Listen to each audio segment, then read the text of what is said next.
प्रेमविवाह करणाऱ्या तरुण तरुणींसाठी एक महत्त्वाची बातमी समोर आली आहे. लव्ह मॅरेजसाठी आता आई वडिलांची परवानगी घ्यावी लागणार का, असा प्रश्न सध्या चर्चेत आहे.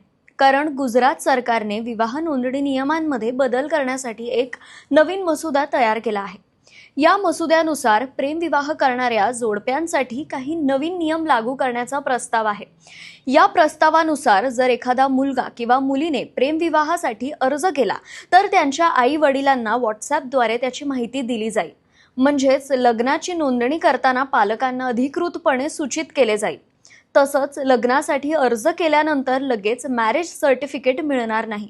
अर्ज केल्यानंतर तब्बल 40 दिवसांनीच विवाह प्रमाणपत्र दिलं जाईल. या काळात लग्नाची प्रक्रिया आणि कागदपत्रांची पडताळणी केली जाईल.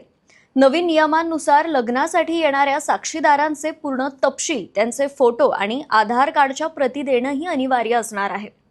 गुजरातचे उपमुख्यमंत्री हर्ष संघवी यांनी सांगितलं की सरकारला प्रेमविवाहावर कोणताही आक्षेप नाही. मात्र काही प्रकरणांमध्ये मुलींना फसवून लग्न केल्याच्या तक्रारी येतात. त्यामुळे मुलींची सुरक्षा, पारदर्शकता आणि कायदेशीर प्रक्रिया मजबूत करण्यासाठी हे बदल सुचवण्यात आले आहेत. मात्र दुसऱ्या बाजूला कायद्याचे तज्ज्ञ सांगतायत की भारतीय संविधानातील आर्टिकल 21 ऑफ कॉन्स्टिट्यूशन ऑफ इंडियानुसार 18 वर्षांपेक्षा जास्त वयाची मुलगी आणि 21 वर्षांपेक्षा जास्त वयाचा मुलगा जर स्वतःच्या इच्छेने लग्न करत असतील तर त्यांना कुणीही रोखू शकत नाही. याबाबत सुप्रीम कोर्ट ऑफ इंडियाने यापूर्वी अनेक निर्णयांमध्ये स्पष्ट भूमिका मांडली आहे की प्रौढ व्यक्तींनी आपल्या पसंतीने लग्न करण्याचा पूर्ण अधिकार आहे. म्हणूनच आता मोठा प्रश्न असा आहे की गुजरात सरकारचा हा प्रस्ताव संविधानाच्या कसोटीवर टिकणार का? आता या मसुद्यावर जनतेकडून सूचना आणि आक्षेप मागवले जाणार आहेत. त्यानंतरच अंतिम नियम लागू केले जातील. मात्र या चर्चेमुळे देशभरात एक मोठा प्रश्न पुन्हा समोर आला आहे.